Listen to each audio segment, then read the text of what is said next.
of Julie Gravengood on the JGR real estate team. I'm her buyer's agent. We've got Seth Vellis from Churchill Mortgage, and we are so excited that you guys are here for buying and selling, balancing buying and selling. They've been working on this content for weeks now, and we hope you enjoy it as much as we've enjoyed studying and learning, and so excited to present this to you. So I'll start with Julie. She's gonna kick us off and rock it out. All right, thanks. Yeah. Hello, well, welcome. I think most of you know me, but as Corinne said, I'm Julie Gravengood from JGR Real Estate. And the reason we put this seminar together is we were seeing a need in the marketplace. We were getting the comment a lot where people would say, hey, I'd love to sell my house. I have this need to move, but I'm scared because my neighbor's house went in like 12 hours. And if that happened to our house, I don't know where we'd go.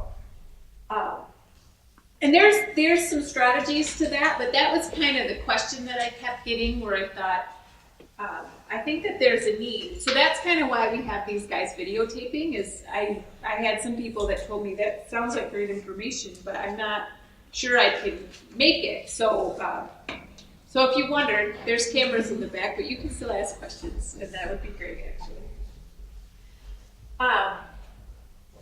And then we'll put it up on YouTube and whatnot later if you want to share it.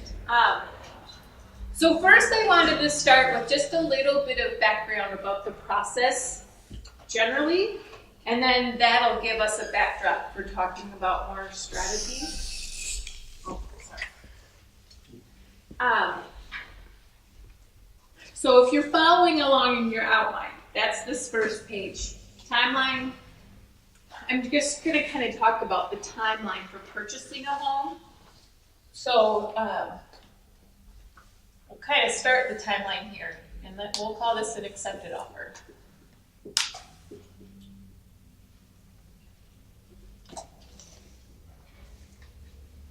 And then we kind of have this continuum, where at the end here you get possession.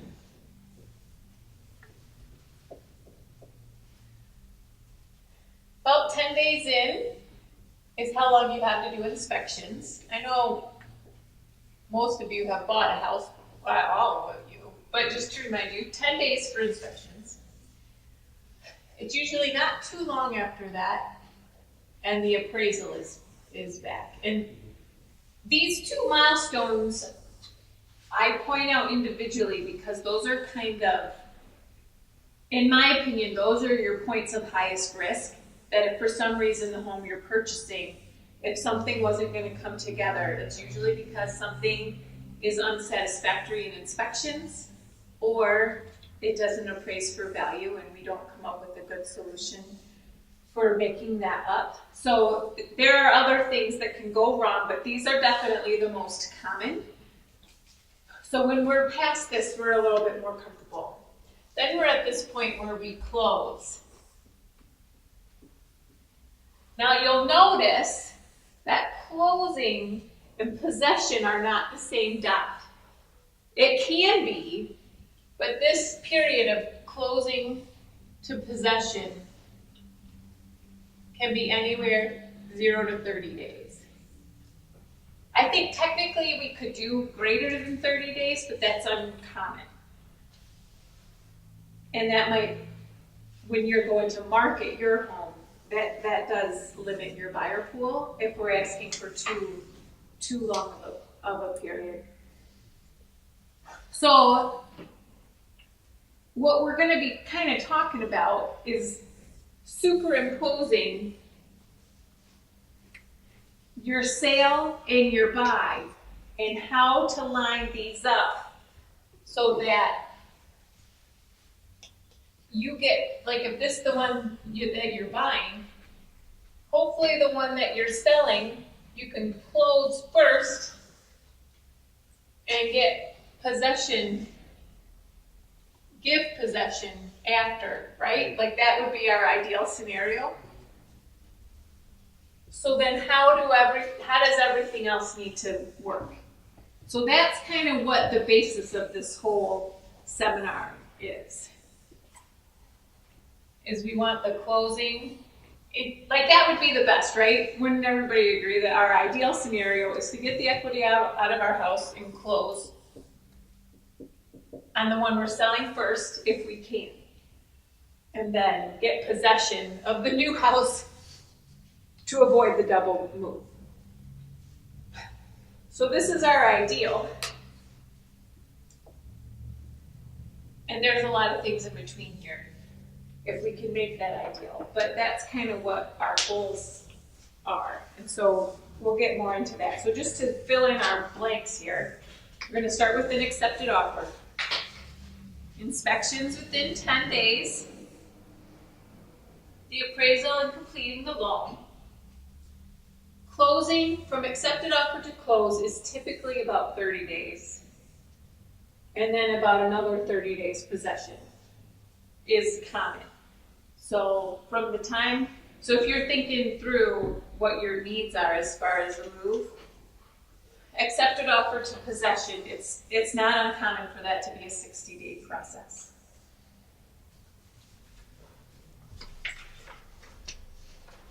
So that's just kind of some background on the time frame that we're working with. So if you go to the next page, the ideal situation is when both selling and buying is close on both homes on the same day. Now it doesn't always work that way, right? And that's why we're doing a seminar. If it doesn't work that way, then usually what I do is I sit down with people and I'll ask them, what risk is scarier to you?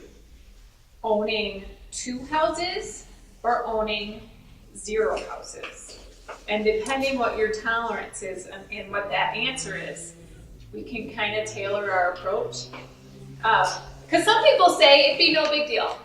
And we'll get into this, but I have family that I can go stay with, so it's really important to me to sell my house first. And other people say, that sounds like a nightmare. There's no way I want 2 moves. So then there's strategies for that. But that's kind of the first process, is thinking through what would make me more uncomfortable, owning 0 houses or owning 2 houses, right? So number 3 here, we talk about contingent offers. That becomes really important because we're in a tight market and getting your offer accepted. Contingencies can mean anything.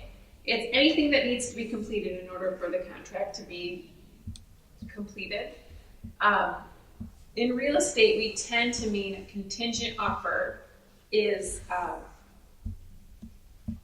if it's based on another home closing or not. Usually, if we say it's a contingent offer, there's all kinds of contingencies that could be, but if that's all they say is it's a contingent offer, that's what it means. So there's 3 levels of contingencies. I should just leave this up.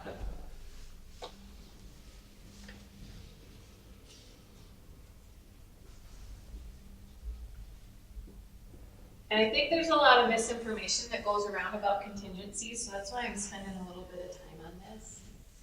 There's contingent on the sale and close. So that means your house is either for sale and doesn't have an offer on it yet, or it's not even for sale yet. But you see a house that you like and you think, man, I need to sell my house, but I really like this one, so I want to get it under contract. The thing that's important to know about this is that the way our purchase agreement is written up anyways, until your home is actually under contract, they are able, the seller of the home you're trying to purchase is able to continue to market and even accept other offers until your home is under contract. So it really means almost nothing. Like, this is pretty worthless. The only thing it's done is pre-negotiate. So that as soon as but it's basically a race to the finish line. But if your house does go under contract first, then you already know the price and you kind of know what you're getting yourself into. But if they are able to sell it before you're able to sell yours, then this gets you nothing. So So needless to say, if you can't tell by my tone, I discourage this approach. It doesn't have a lot of teeth. Kind of the second level, that's a little bit better, is contingent just on the close. Your house is under contract, but if your house for some reason doesn't close, you wouldn't be able to move forward with the purchase of their home. So this is obviously better than the first level, but there is basically some of your risk that the seller is taking on, right? Because if your home doesn't sell, then they're back to square one. And that's where this becomes important. Because I would be communicating, like if we're making an offer, then I'd be communicating, yes, I know it's contingent, we already got inspections, everything looks really solid. You know, we can tell them things like that, but it's not closed yet, and we need it to close to get the equity out, is what we're telling them there. The third level, and the ones that the seller likes the best, is non-contingent. Seems pretty. So this is the best for the seller, because obviously they don't have that extra layer of risk. It's just if your house can close, then their house can close. A lot of people would be agreeable to this kind of second layer, but if you're competing with, let's just say, 10 other offers, there's just no way they're going to take one with a contingency if there's one that doesn't have that risk involved with it. So, in a way, what Seth is going to talk to us about later is ways that we can structure it where we can do a non-contingent offer even though we really want ours to close first. But we need to qualify on paper for both houses at the same time in order for it to be a non-contingent. Because if for some reason something does happen with your sale, you would need to still complete. So you have the risk then, right? Like for this one, the seller takes on some of that risk. And for this one, the buyer takes on some of that risk. As far as the first house closing or not. Does that make sense?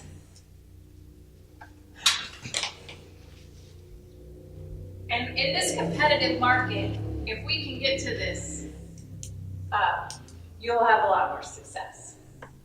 If we can't do this, then then you're a little bit more limited. You either have to make really darn good offers where they're willing to take on a little bit of risk, or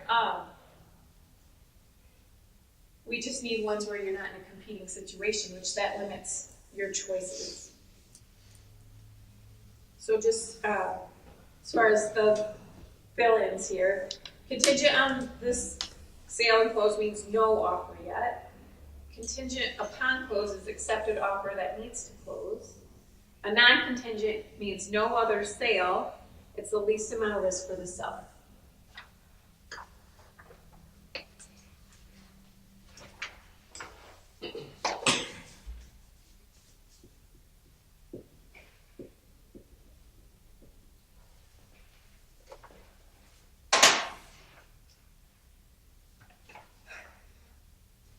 So that's kind of some background. Now we'll get into some strategies. That's on the next page. Can we ask questions now? Yeah, absolutely. Please do. No. So, how does this work when the other party is attempting the same thing? Does this look different? Do you see what I'm saying? I feel Yeah, like because then you get the domino. Then you get the domino effect, right? in front of us. Yeah. Which, Okay. and let's just make that scenario. I've had that before, Okay. where you get an offer on your house and it's contingent on the sale of their house. When you go to make an offer on the next house, one of the things that we need to provide to them, if it's this level of contingent on the closing, we need to provide to them a copy of the contract so they know that your deal is also contingent. So there's there's just a lot of things that could go wrong in there. So it just, every layer that you have makes it a little bit more difficult. And even if it's not a matter of it's not going to close, but what if they get delayed? And what if you get, there's just a lot more moving parts that can go wrong. Okay. There's a ton of scenarios. Yeah. All right. So if we were going to sell first, we're just going to kind of talk about these individually, if you would sell first or if you would buy first, because that's what we're talking about with the 0 houses and the 2 houses, right? 0 houses means you sell first, but you didn't find anything right away. 2 houses means you bought first, but you didn't sell right away. So if we're going to sell first, and we're saying we're more comfortable with 0 houses if there's going to be one thing or the other. There's a couple of positives to that. One is increased liquidity. I mean, of course, you're getting the cash out of your home, and you can use that as a down payment. The second that's kind of related to that, but not only is it in your hand, but it's also a known quantity. Your house is closed. You know exactly what it's going to sell for. You know if there's repairs, you're going to need to negotiate. That's all done and behind you, so you know exactly what your check is and what you have to move forward with in the next house. You also have increased, so those are your billings, increased liquidity, equity in houses certain. Then the third one, increased buying power without another house payment in your ratios. Now Seth's going to get into this a little bit more in how they calculate what you qualify for in a mortgage, but I mean, I think it's kind of obvious that the more debt you have, the less they're going to loan you. So if you have this other house payment, it makes your ratios tighter. So you need to, at least on paper, qualify for the 2 houses to not sell the one first. So if the other one is sold, you don't have to include that in your ratios, and it makes things a lot easier. Maybe you can get a little bit bigger of a house. Now the challenges. There is the potential for a double move. If you sell first and it takes you a minute to find that second house, there is that potential for a double move. The other thing is that sometimes short-term housing can be a little bit difficult to find. A lot of landlords are looking for a 1-year lease, but not impossible. We have some resources on the last page of some storage and short-term housing options. A lot of people stay with family, frankly, if it's just going to be a couple of weeks. And you just kind of put up with whatever basement you can find. It's not ideal, but it works. It works. Short-term rental on that last page. Or most places have some kind of clause where you can break your lease early, and sometimes that's a better option. You know, if you pay a month or a month and a half, just use it for whatever you need and give them 30 days notice. A lot of apartments and rentals have that option in there. Somewhere 1 to 2 months of rent is a typical fee for breaking your lease early. And we're in a really tight rental market right now too. So you're not really harming the landlord. They'll be able to re-rent it pretty quickly. So it's kind of a win-win because they get that lease breaking fee, but they'll be able to rent it quickly. So there are some options there. But it is kind of difficult to find, like if you're going out there trying to look for a 3-month lease, that's going to be difficult. So we say it's better to rent for a year, break the lease, and just pay month and a half and be done with it. All right. Yeah, and just kind of go into it. Read your lease, make sure that there is an option to break it early. Yeah. But, yeah. Okay. And then you just kind of budget that in. I'm going to have an extra $1,000, $2,000 to break my lease. Yeah. Okay. It's not ideal, but it is an option. Okay. And then on the next page there, offers that are contingent are harder to get accepted when you're competing. That's the challenge that we were talking about is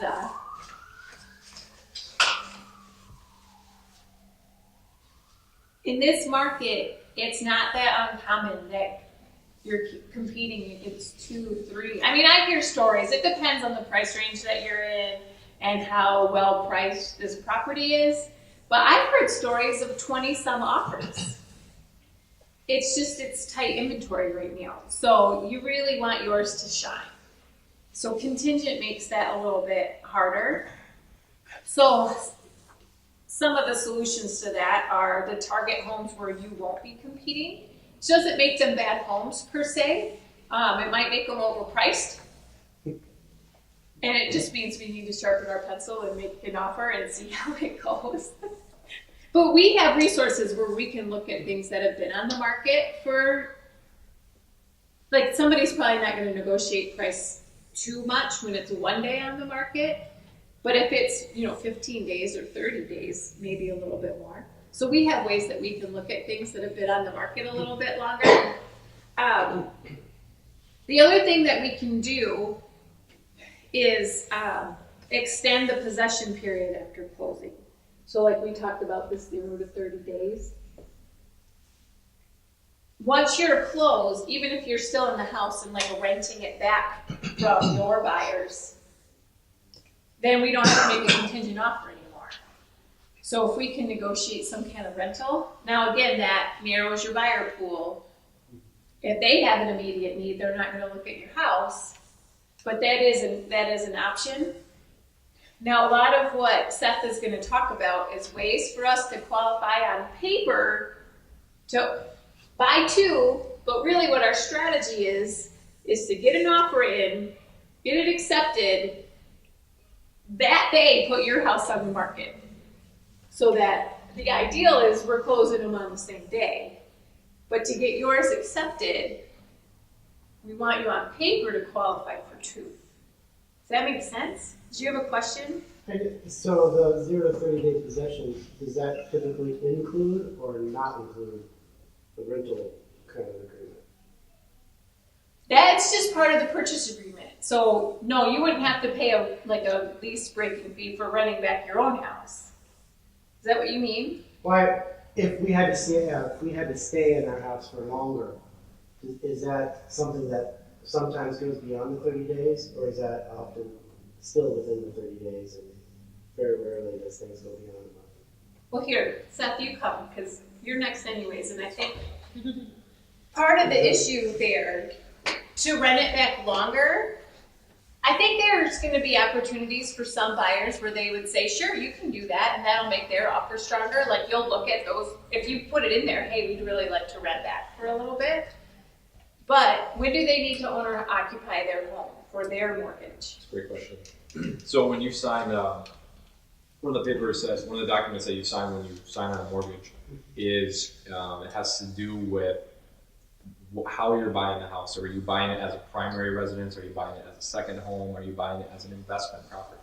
If you're buying it as a primary residence, meaning you intend to occupy that house, well, you're signing a document that says we intend to occupy within 60 days of closing on the home, right? Okay. So if we push past that 60-day time frame, technically speaking, we're committing some level of mortgage or tax fraud. So obviously that's a big no-no.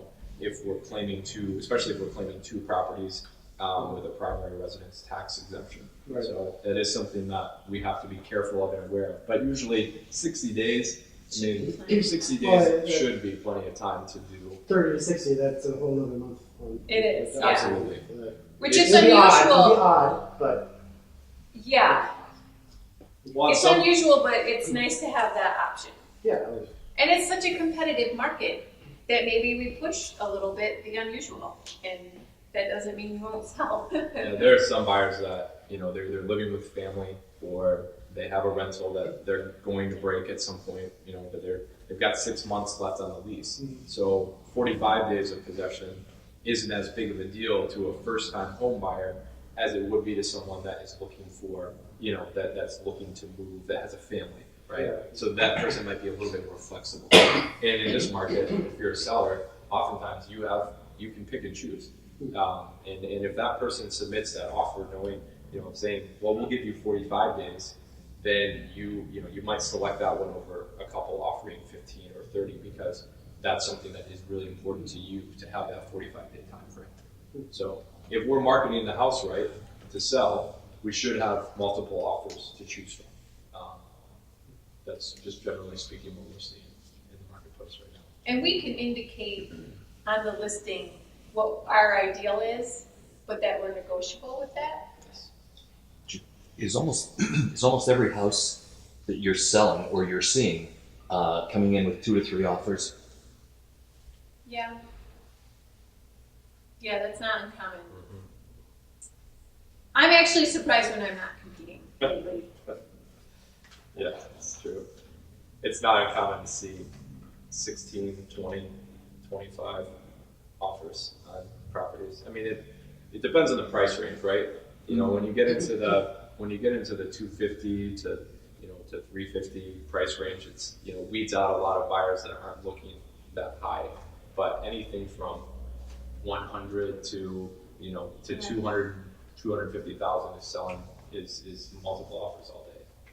I would say I've seen certain situations where there's 40 plus. So how do you orchestrate bidding wars so that I make the most money to sell my house? Well, you have to price it correctly, is basically what that comes down to. It's a difficult concept sometimes when I'm trying to sell this to the sellers of here's where you should price it, because it feels, to a degree, it's more of an art than a science when you're pricing. Like you're trying to look at what's my best comp and what are things that are the most similar that I have. But there's not any other exact one, and there's not going to be, it's like fingerprints that are close, but they're not going to be the exact same. And just trying to convince people that it's actually better there's limits to this, but to slightly underprice than to slightly overprice, because we want that bidding war. What difference? Yeah. Yeah, because then they don't even, I've had before where somebody started 10 grand too high, sat, we dropped it, when we got to a point, then you're old on the market, so then when we were 5 grand under where I told them originally, then we had a bidding war and it went up to where I had told them. Weirdly. Yeah. So when we were just a little bit too high, we got no offers, and we were a little bit too low, we had like 3. So this isn't on there, but right in your notes section, listen to your realtor. The seller pays your buyer's agent, right? But they get paid for a reason, and we're not the professionals, so that's why we pay for. And condition, obviously, too. Factors, price and condition. Location you're stuck with, right? Floor plan you're stuck with, but price and condition, making sure it's super clean. Those are all the things that we control that gets us that bidding war. That's definitely the goal. Yeah, on the south side, absolutely. Great. All right, now it's Seth's official turn. Julie already mentioned, my name is Seth. I work with Churchill Mortgage. Some of you may have heard of Churchill before. We're the only mortgage company endorsed by Dave Ramsey. So that's kind of our selling point. We're local to West Michigan, and Julie and I have had the pleasure of doing some business together. So I'm really excited to talk with you guys today.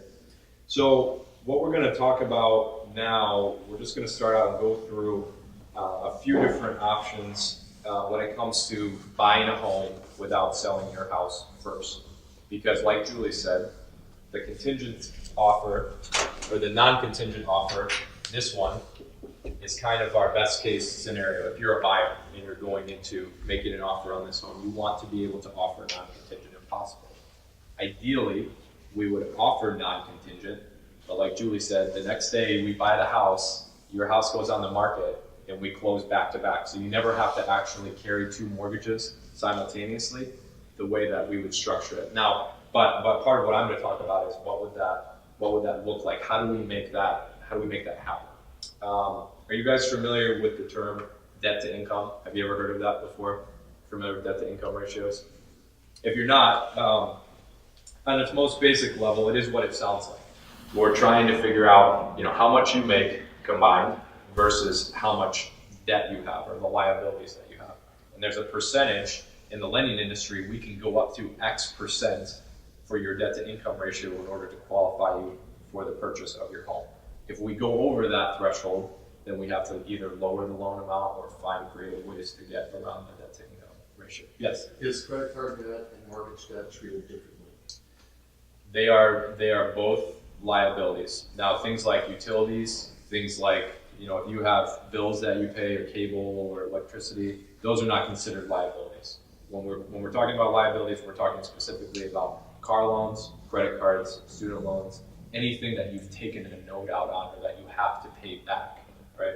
So nothing that's recurring on a monthly basis. We're not using your groceries as debt. We're just looking at what you owe and what those payments are. That would include your mortgage then? Yes. Okay. Yes. So that's one of the tricky parts about qualifying for a new home is that if you're gonna buy it non-contingent, you have to be able to make an offer without your current house being sold. So technically, on paper, you have to be able to carry, whatever you're paying right now, let's say $900 a month, plus your new mortgage at, let's say, $1,100 a month. So you have to be able to carry $2,000 worth of mortgage payments every month and still qualify to make that payment. So that's a little bit about how debt to income ratios work. Also, you guys are you familiar with the term mortgage insurance? Do you guys know what mortgage insurance is? Basically, the lender requires that you carry mortgage insurance unless you're putting 20% down on a house when you buy. So let's say that you've got $50,000 of equity sitting in your house right now, and Julie says we can sell it and we can make 50 grand. That's a conservative guess on how much we would make. Well, in that case, you would want to, obviously you want to take that equity and put it into your next house, right? But if you can't tap into that right away, how do we make sure we keep you from having to get mortgage insurance? How do we make sure that you get that 20% down so that you're not having to carry that PMI? Because most PMI providers, a lot of them, will require that you keep the mortgage insurance in place for 2 years. So even if you sell your house and put the proceeds of that against the mortgage, the new mortgage, they're still going to make you keep the PMI payments for 2 years. And obviously that's just money that is going into the bank's pocket or into the mortgage insurance company's pocket. And we want to try to keep as much of your money as possible in your pocket, right? That's what we're trying to do as far as the mortgage is concerned. So let's talk about a couple of different options when it comes to qualifying with, without selling your current house. So let's say that you do have some equity in there and you want to tap into that. Some of you may be familiar with home equity lines of credit. Some of you may have them. I don't know that for sure. But a home equity line of credit is basically it's an option for you to take some of the equity out of your house and utilize that for, let's say you wanted to do a home improvement.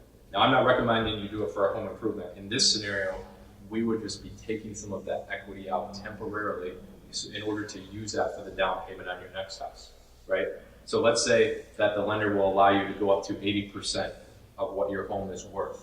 So if you have a $200,000 house and you have a $100,000 mortgage balance, that means that we can go up to $160,000. We can take $60,000 of equity and use that to help us buy that next house that you want to buy.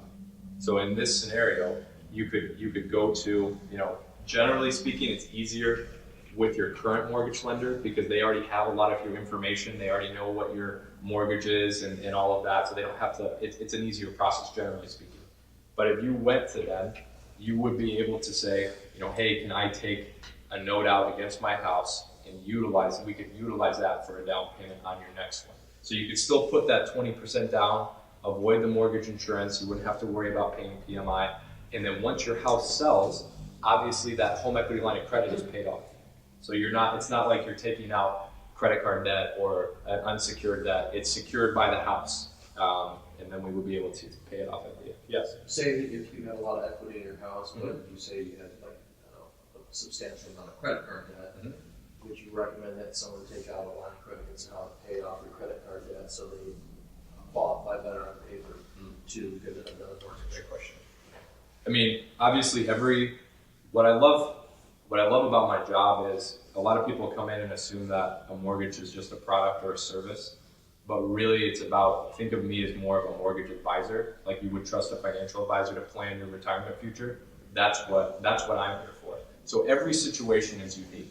There's never in the mortgage industry, we always smile when someone says that it's a slam dunk deal, right? Because the problem with that is anything can come up, and every situation is unique. So for me, that would mean, like, we have a seminar or a buyer presentation that we go through, and we just sit down and talk about where is your situation, where are you at financially, total picture, retirement, debt, what are your goals for the next 30 years, where do you want to be, and then we try to tailor a mortgage program to fit that, right? So in your situation, if that, or if in this, in the hypothetical situation, if someone had a lot of credit card debt, then it would be, I would sit down and say, okay, what's going to be the most effective way possible for us to qualify you for the loan? So that means taking all of the different factors that are in play into account, because every situation is unique. So, right? So yeah, the home equity line of credit is an option, and Julie and I actually have a buyer that we're working with right now that is in this situation where they took out a line of credit. He owns his condo outright, took out a line of credit on that house, and we're going to utilize that to make the down payment on his next home. What's awesome about that is it makes us able to offer on a house non-contingent. So there are no contingencies that are offered, which means that in this market it's a really strong one. And it gives us a leg up on a lot of other competing offers when we're dealing with multiple offer situations. So when you finally sell your house, Mhm. you take those proceeds and you pay off the home equity loan. And it Yeah. ends up being a wash. I'm sure there's a fee, some sort of interest in there somewhere. Penalty or something. So generally speaking, in the mortgage industry, for whether it's a first mortgage or a second mortgage or a home equity line of credit, there are not prepayment penalties anymore. Okay, so when you pay off that debt, you aren't going to get charged a fee for paying off that line of credit, even if it's only active for a month or so. There usually is an interest rate somewhere between 3 and 4, maybe up to 5%, depending on the scenario. And you will potentially have to pay that. It's usually an interest-only payment, so you might have to carry that note for a month until you sell your house. So you're talking about maybe $100 or $200 in interest that you're paying to use all of that equity to buy that next house. So if we're talking about saving hundreds of dollars at PMI or thousands of dollars at PMI versus a couple $100 for the home equity line of credit, it does tend to be the better option. In the best situation or not, so. Absolutely, yeah, and really, with the home equity line of credit too, the goal is always to just use this as a tool. It's never to utilize it as a credit card or something like that. We don't recommend getting into more debt. It is we're using this, and the goal is always to pay it off as soon as the house is sold. It would always absolutely, and it's included. Yeah, and since it would show up on the title work, it's included in the closing costs, the closing disclosure anyways. So you would, whether or not you wanted to, it's going to get paid off at closing, because when you sell that house, that asset is no longer fixed to the line of credit, right? So it has to be closed. That account has to be closed out. So that's the first option. Great questions on that. Another option that some of you may or may not be familiar with is a 401k loan. I don't know, if you guys have 401ks, but if you do, then that means, and I'm sorry, I'm kind of going off of the timeline a little bit here, but earlier we talked about home equity line of credit. We talked about alternative down payment options. I didn't touch on cash reserves, so before I dive into 401k loan, this is actually a good time to talk about it. Oftentimes, so if you're qualifying to carry 2 mortgage payments at once, obviously that's a higher risk for the lender, right? Because that means that if you have 2 mortgage payments and you can only make one for whatever reason, say you lose your job or you run into an emergency and you need to use all of your savings, then one of those mortgages isn't getting paid. So for the lender, it's a higher risk to give you an additional mortgage when you already are currently, obligated to pay one. So oftentimes in these scenarios, and it depends on the situation, we are required to have 3 to 6 months of cash reserves available to make the mortgage payments on the house. So let's just say, between the 2 mortgages, you're gonna have, let's say worst case scenarios, you need 6 months of cash reserves. The one house payment is $900, the one house payment is $1,100. That means that we would have to have $12,000 available that we could use as reserves. Now those can be in the form of a 401k or an IRA or some type of an investment. It just means it doesn't have to be liquid, like in your bank account, but it does mean that you do have to be able to tap into it and draw from it if need be. So worst case scenario. Does that make sense? Cash reserves. Just means that we've got somewhere, we have funds that we can tap into if we absolutely needed to. So that's just to prove that you're worthy of that second mortgage. Correct. It's just, it's just playing out worst case scenario. Right. Could you tap into your 401k if it meant losing your house or not? You probably would, right? Yes. How long does the process take to take out a line of credit on your current house? That's a great question. It can take anywhere from, it really depends on the lender. It can take anywhere from 15 to 45 days, depending on who it is that you're dealing with. If they're quick and they've got, and they're easy to work with, then it shouldn't take that long because it's a more simple process than a traditional mortgage. But, there are some companies, banks, or credit unions that take a little bit longer to extend financing in those scenarios. So do some research and ask me, if that's something that you're interested in doing. I have contacts with local companies that I can refer you to that will do a good job and get it done quickly. That leads to another question, the timeline of selling and buying. Before we start searching, we probably should start that process then. With the client that Julie and I are dealing with right now, she gave the advice to dig into that early before they even met with me. So they came to me and they had just signed paperwork on the line of credit that they have access to. So yes, it does make sense if this is something that you're looking to do, to start doing your research and get that process started earlier rather than later. Now the nice thing about the line of credit is, if you take it out and for some reason you don't need it, you don't have to use it. You can keep a zero balance on it. It's like if it's $60,000, if the limit is $60,000, you can take $5,000, $20,000, $40,000, all the way up to $60,000, or you could just leave it at zero, and there's no consequence, other than the small amount of closing costs you paid for the line of credit to be established. It's not going to hurt you at all. So you could get it set up and it's just there waiting Yes. for you to find your next house. Yeah. Kind of like Absolutely. a checking account. Yeah. Yeah. Most Obviously. lenders won't do it if your house is for sale. So you want to That's have that established before there's a signing. Yes. Yes. Because That's a great strategy. yeah. So it is a possibility. It is an option, and if you wanted to do it, I would recommend doing it sooner rather than later. It doesn't hurt to get it open and established. As far as I would recommend that, if you're going to go that route, you do plan on using it because there are some closing costs associated with that process. But It makes it easier to buy a house because then you could put, if you got enough equity, you could put over 20% down and have to do that insurance you're talking about. yes, absolutely. And it keeps, the nice thing about being able to put 20% down too, we talked about debt to income. When we're talking about PMI and a lower down payment, obviously when we had, let's say you put 5% down. Well, if you put 5% down and you have mortgage insurance that you're responsible for, that means that your monthly payment on the house is going to be what? It's going to be higher, right? Because now we're tacking out $100 in PMI, and then we're tacking out an extra, $150, $200 for the 5% down versus the 20%. So that means it's harder for you to qualify without being able to put that 20% down payment on the next house that you're buying. Great question. So again, the 401k loan, and I briefly started talking about this. There is always a level of risk attached to this type of a product. Now, 401k loans vary very much depending on they vary a lot depending on the company that you work for and who your advisor is and what company you're working with your 401k investment. So I would talk to them about the specifics, what they require before you dig into that too much. Obviously, just like the line of credit, do some research before you jump into it. What if you have a 401k from a previous job?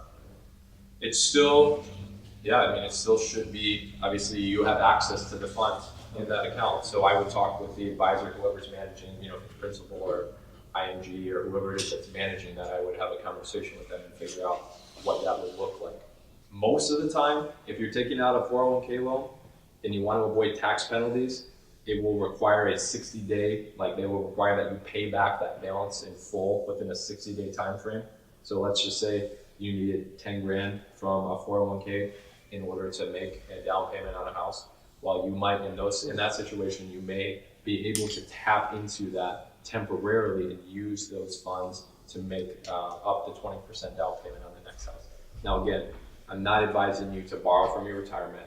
I'm not advising you to take, you know, to just take a 401k loan and never pay it back, and then, you know, and then you're paying $300 a month to recoup that cost.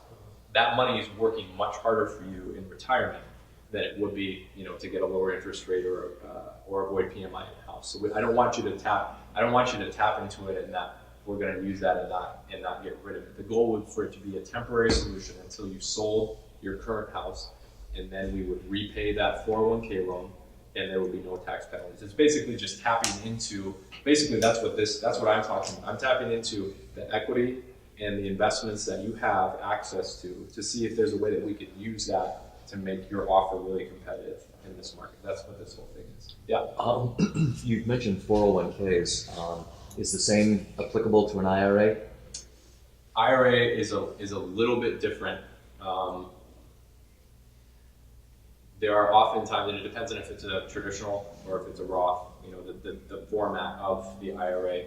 A lot of the time, you know, IRA funds will be, because they are, you know, depending on the Roth. If it's a Roth IRA, then that is already taxed, right? That money is already taxed. So if you take money out of it, I don't think that there's any penalty from a tax standpoint for you to access that money. Yeah, not your gains you can't take out, but whatever Yes. money you've put Whatever in. principal you've applied to that account, you should have access to at any given time. You can't get gains out. Not on a Roth, not without tax. That's when you get Because the taxed. gains are taxed, right? Or they would be if you withdrew them from that account. That's the penalty. That's the penalty if you don't. Until your retirement If you age. take it out early. Okay. Yeah.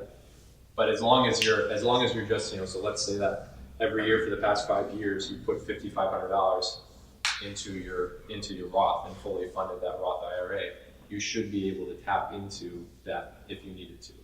Again, I don't, you know, this is kind of a last case scenario. Like, we don't want to touch the retirement assets if possible. You know, nobody wants to steal from your future, because that's what I tell people when they're like, well, I'm just going to use this 401k as a down payment, and they don't plan to pay any of it back. And I'm like, you're kind of, think of it like stealing from yourself, because that's kind of what it is. You know, depending on your situation, it may be a really bad idea to do that. It might be better to wait. But yeah, great question. So it depends on the company that you work for. Some of you may not even have 401ks. Maybe you have a 403b. You know, so each situation again is unique, which means I would recommend talking to your company and figuring out what their terms are or what they would allow you to do as far as withdrawing access to that money. The last scenario that I wanted to talk about is getting a gift. I was joking with Julia. I said, you know, so the question is, you know, do you have rich in-laws? And do you want to be indebted to them for the rest of your life? Well, then getting a gift is a great idea, right? Because basically what they're doing is they're saying, yeah, we'll help out, but this means that at every family dinner from now until the day you die, it's going to be, you remember that one time when I gave you a gift for $20,000? And now, you know, you owe me, basically. But seriously, you know, if you have family that is, you know, has money available that they're not using for anything specific, and they know, like, you know, that you meet with Julie and she says, yeah, we've got $75,000 in equity in this house, no problem. And then, you know, you need to go somewhere to get that 20% down payment on this next house that you're buying. Asking a relative or a family member to come alongside and help out is not a bad option. Now, the nice part about that is you're not having to pay closing costs or anything like that with a home equity line of credit. You're not having to deal with the 401k loan and the intricacies of tapping into retirement. This is money that's sitting in a bank account and they're not using it. So if you can utilize that for a period of time, it's really no risk. You know, there's a limited risk to that person because your plan is to sell your current house and then, you know, after you buy the new one, right? So that is it is a good option. Now, one thing that's important to note about gifts is that you can get $14,000 per spouse per family member. So let's say your mom and your dad want to gift you as a couple. They want to give you a gift. They can go up to $14,000 per family member per spouse. So they can give you up to $56,000 in gift funds before that money is taxed by the IRS, right? So just so that you're aware, we can't exceed that $56,000, or if it's just a dad or a mom alone, you know, giving that gift money will only be $28,000 that they could give. Say they get 14,000. 14,000 per spouse. per spouse per, yeah, that's an easy way. I know it's confusing. So that's 28 grand. Correct, but if you have a mom and a dad, then they count as, you know, their spouses too, right? So 14 grand from dad, 14 grand from mom, both going to you, and then also to your wife. Does that make sense? Okay. So we can go up to $56,000 without running into tax penalties from the IRS. Once we get above that, then it's taxed pretty heavily. So you don't want to deal with that. $60,000 gift, and then it gets taxed like 40%. You're never going to hear the end of that one. I can tell you that. We put that out there. Which is another reason why having a professional do your mortgage and not someone that doesn't know what they're doing. It's pretty important to have someone that really knows and understands these types of scenarios. You know, if you do go this route, don't take cash. Cash is bad. Cash and mortgage are not good together. Make sure that they either write you a check. If they can do a transfer from one account to another, but a check is the easiest to verify because then we can see when they wrote it, who they wrote it to, what the amount was, and we can verify, we can trace the funds, and that's really good from a mortgage perspective to be able to do that. So those are the three things that I really wanted to talk about, and I thought it would be kind of helpful too if we just played out a little bit of a scenario and talked about what this would look like in a practical level. So why don't we could just use in this situation, the buyer and the seller that Julie and I are working with right now. We can kind of outlay what they're doing. So if we had, let's say that you own a 100, Black is struggling a little bit. Let's see if I can. Can you give me a moment real quick? I'm sorry, say that again? Can you give me a Yeah, moment? I'll get him another marker. Okay, cool.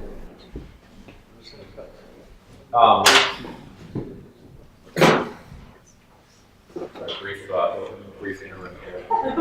This is the intermission. Moment. So let's say that you own a $180,000 condo, and you want to buy let's just say $350,000 house.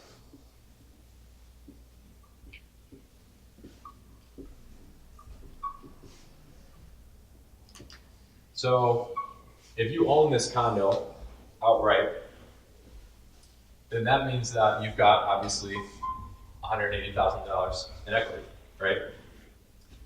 So let's just say in the scenario that we're dealing with, this client was able to take out a home equity line of credit up to $128,000 on this condo that they own outright.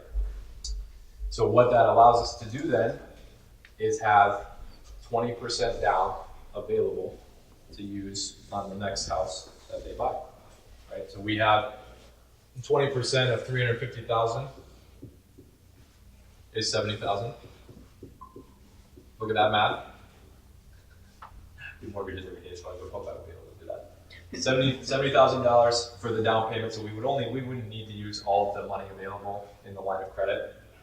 Well, in this scenario, this client that we're dealing with really wants to keep their payment a little bit lower. Like it's best for them in their goals, what they're trying to do, and so they really want to tap into all of the equity that's in this house, and they also have ownership in another property that they have about 60,000 or so in equity in. And Julie can check my math on this one. I don't know for sure how much equity they have in that property.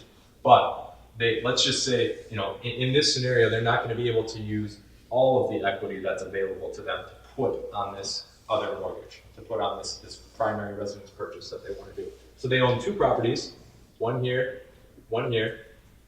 They only have $128,000 available that they can tap into, but they've got about $240,000 of total equity.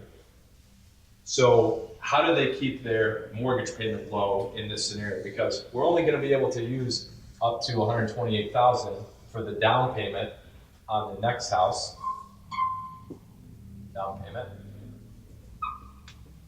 Well, we have this program that is basically, and most mortgage lenders offer this. It's called recasting or rebalancing.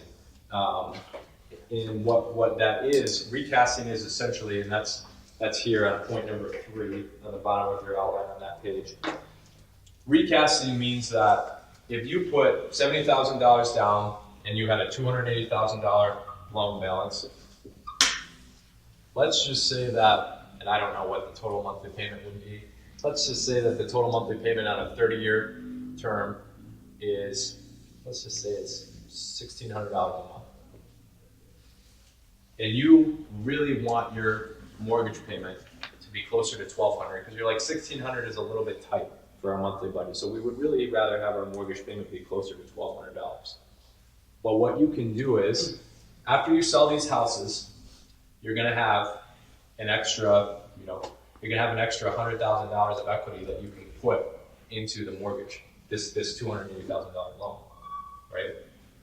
So in that scenario, how do you keep, you could put that straight against the principal, and you could either keep that payment as it is at the $1,600, or you can do a recast, and then they will redesign or restructure your mortgage payment so that it's based off of the lower principal amount. Okay, are you with me? So now the principal amount of the mortgage, when we add that $100,000 of equity, I'm writing all over the place here, but so this is the mortgage that we're dealing with here, this $180,000 mortgage versus the $280,000 mortgage, and the payment on this is $1,200 a month. Okay, so what we did was we just took the $100,000 in equity that we got out of the sale of these two properties, and we said, well, we sold these after we bought the house. So now we've got an extra $100,000 that we're putting into the mortgage. So now instead of having to pay $1,600 a month for our mortgage payment, we only have to come up with $1,200. Right? So that's a much more attractive, scenario for someone that's trying to keep their payment low. So temporarily you qualify at $1,600, but the goal is always to recast that mortgage and get the payment low. Yes? If you go to recast mortgage, how expensive is that? It's usually $250, $300. It's a one-time fee. Wow. You just go to the mortgage provider and you say, hey, I've got $100,000. I wanna buy down the balance of my mortgage, and and you can use the recast in order to do that. And it is a one-time. You can do it. You can do it more times if you want to. Obviously, that would mean you would have a lot of other equity that you could tap into. But yeah, so it's a really good option because in this scenario, this client knows they want to keep their payment lower, but they know that in order to make a non-contingent offer, which is what we want our buyers to be able to do, they have to put less than the $150,000 or $200,000 down on this house purchase. So in this scenario, the client is they're working with this payment, but they know that it's only going to be a short term. It's only going to be a short-term liability because once they sell these other two places, and knowing Julie, it hits the market and it's gone, right? 50 buyers at the door as soon as she says, we're selling this house.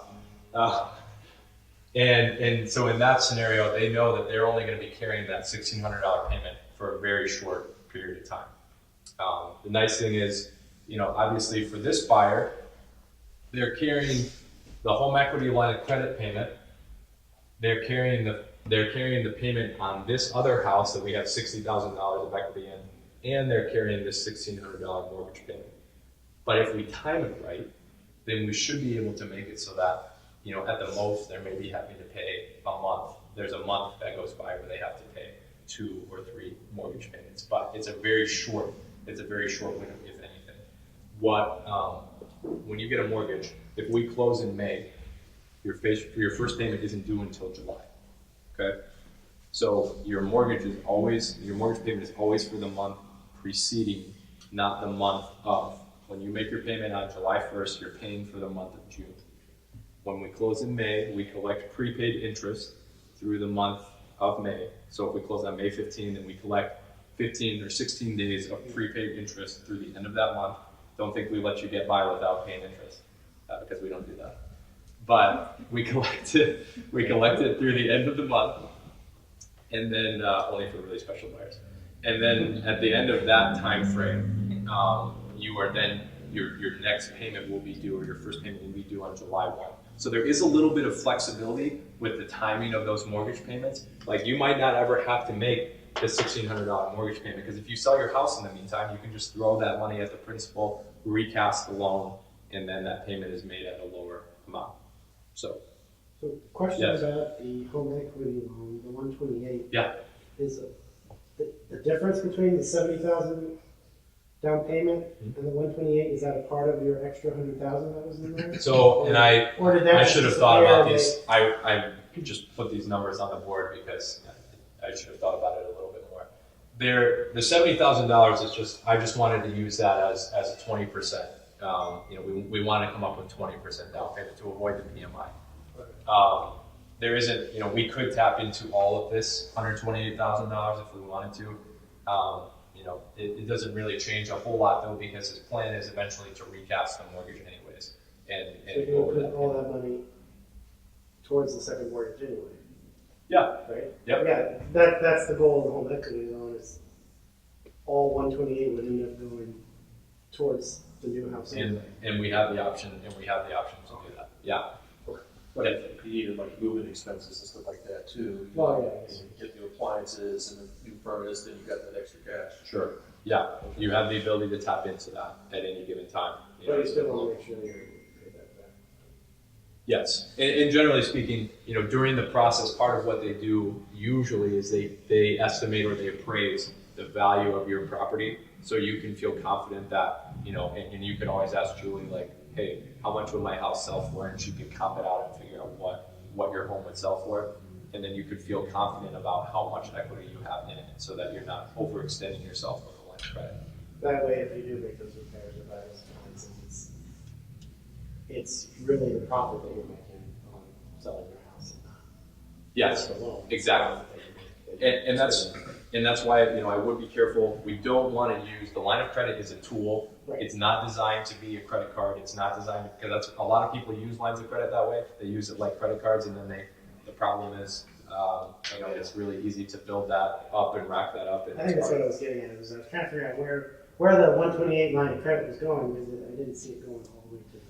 Yeah, sorry about that. That wasn't Okay. as clear as it could have been. Yeah. So we could come up with, we could change this number, this down payment number, from the 20%. We could change it to 128,000 that we're putting down on the house. And then they came up with another $100,000 when they sold the other. When they actually Obviously, the equity would be a little bit less, Yeah. but so then in that case, they would have $42,000 or $1,000 of equity in this property, and then they would have $60,000 in this property. So yeah, they would have the option to put another $110,000 down on that mortgage. Yeah. So the ideal, some people say that they don't want to do a recast; they'll just make the higher payments, and they'll pay off the loan faster, right? Because the American dream, if you're a Churchill or Dave Ramsey person, is to own your house free and clear, and to not have to go into retirement with a mortgage payment. That's what we try to coach our customers, our clients, to say, like, is it possible? How do you? My boss always says, how do you eat an elephant? How do you eat an elephant?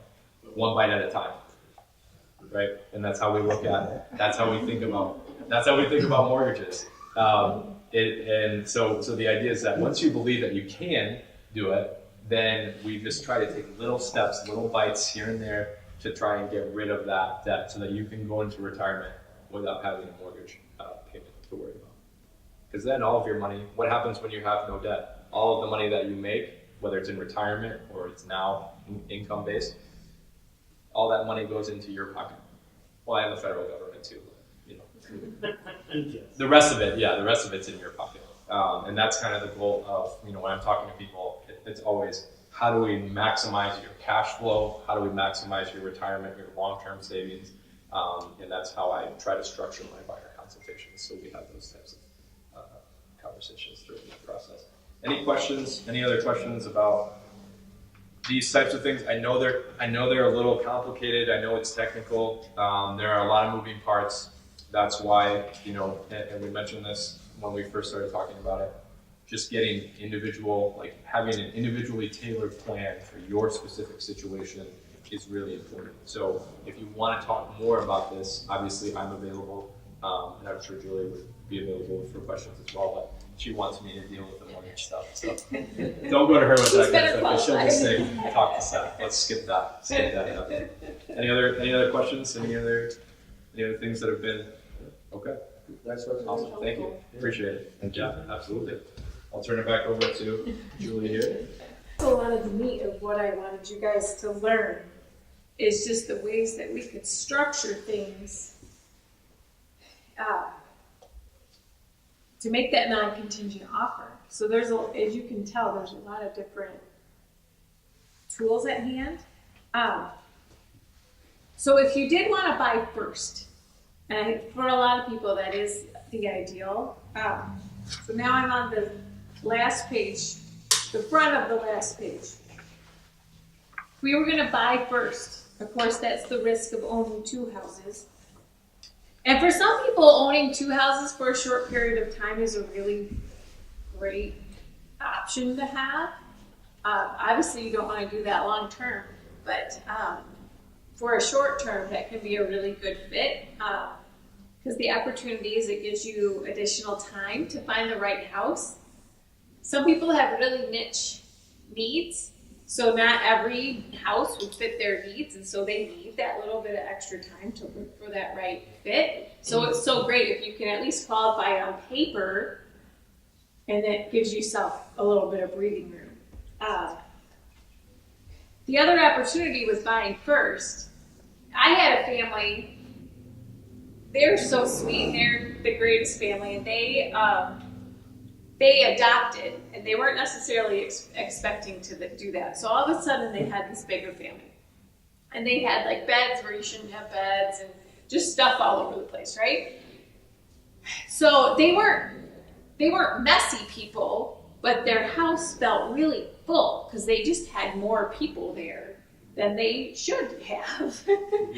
So the opportunity for them was to find a house that would accommodate a family their size, and then they could get everything out of their old house so that it showed bigger and cleaner and less cluttered. And I know for my husband and I, just through a series of different circumstances, we've always bought our next house first. And it's so nice because if we could get everything out of storage, and you can get just kind of some of those extras because you want to stage your house like a piece of inventory, and it's just going to have a different, you want it to look like when you're furniture shopping more than your kid just got done playing with it. You know what I mean? So it's kind of nice to have that extra space that you can move everything out of. Now that's a situation where you're for sure going to be owning two houses. If you've already moved out, or at least partially moved out of the old house, but there's some good like staging opportunity for working that plan.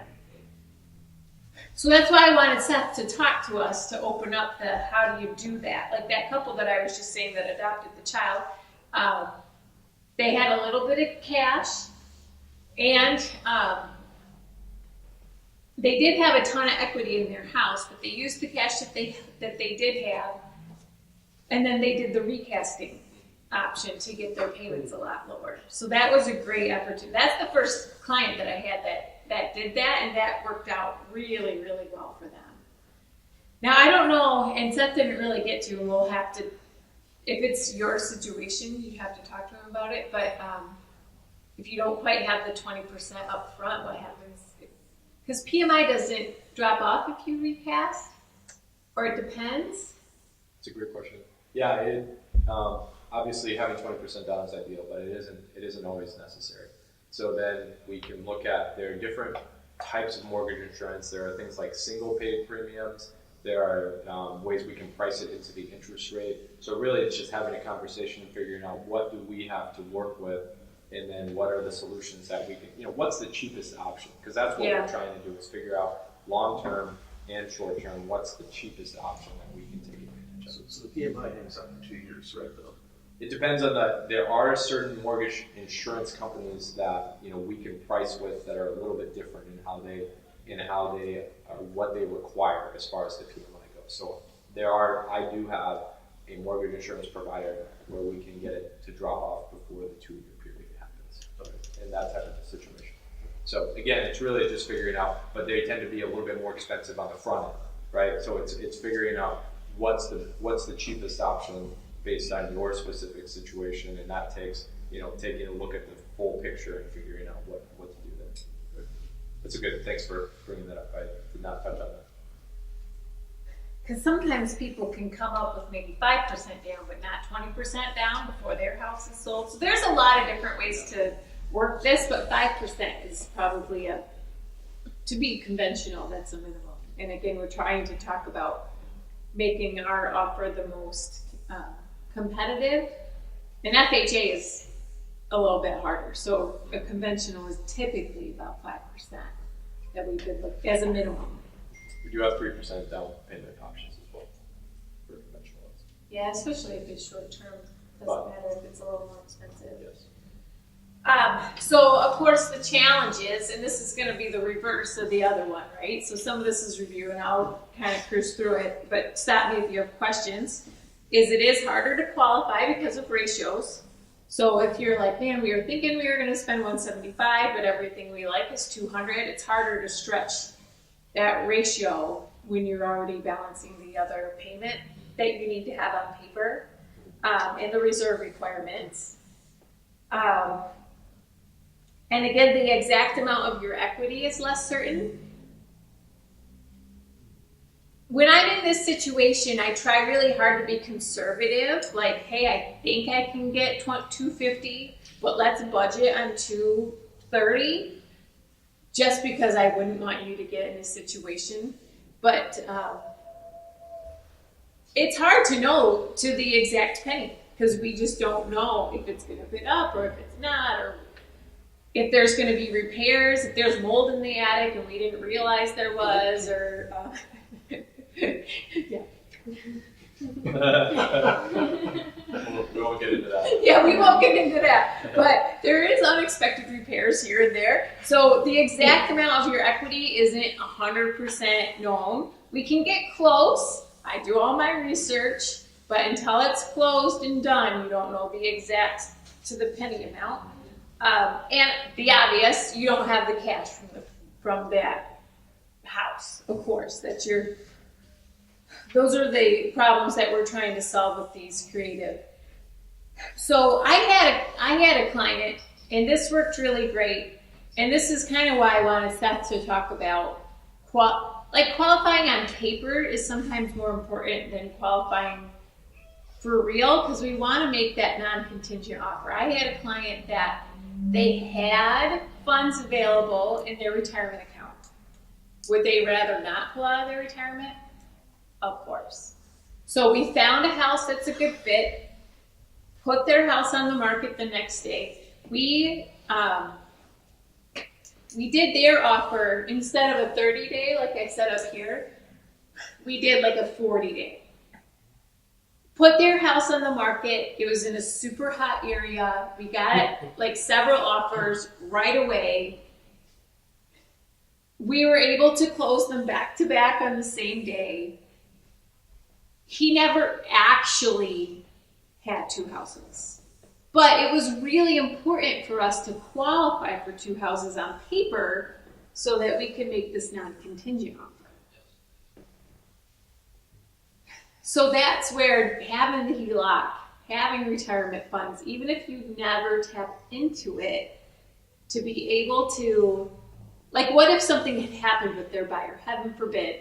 They're on their way to work and they sprained their ankle on their bike and they lost their job because they're a courier, and all of a sudden the whole deal goes down the drain. We sold it again, but in the meantime that put us 2 weeks behind, and so they needed to close on their first house. I mean, just as a worst case scenario, you need to be able to follow through on that commitment that you made in a contract.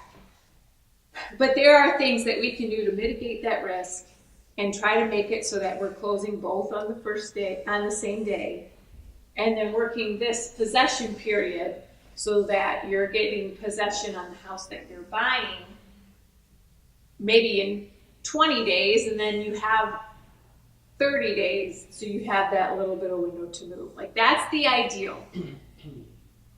But if you can't qualify for both on paper, then we're looking at a contingent offer where it's just hard to get your offer accepted. So it opens up a lot of possibilities if we can qualify for 2 on paper. And if you can't, that doesn't mean that we're without hope or anything like that. But it makes it a touch harder, and then we have to do that contingent offer. And so it just makes it a touch harder if we can qualify for both on paper. And so if you get nothing else out of the seminar, I guess I just want to say, prepare in advance. Talk to me about what equity you have in your house. Talk to Seth about what you would qualify for. Get your HELOC set up, and let's talk about what options are available to us, and then we can make a game plan from there. So the home equity loan also helps with qualifying on paper, not just helping with the down payment, but it helps with the qualifying on paper. Well, you can qualify on paper because you have a down payment source. Oh, okay. So yes. So it's not just looking at your monthly budget or whatever, and trying to see what you can afford per month. It's what funds you can get into your bank account at the time to qualify on. Absolutely. Yeah. Does HELOC availability count towards their cash reserve requirement? Technically, unless the funds have been withdrawn from the HELOC and are available, it doesn't count as a cash reserve.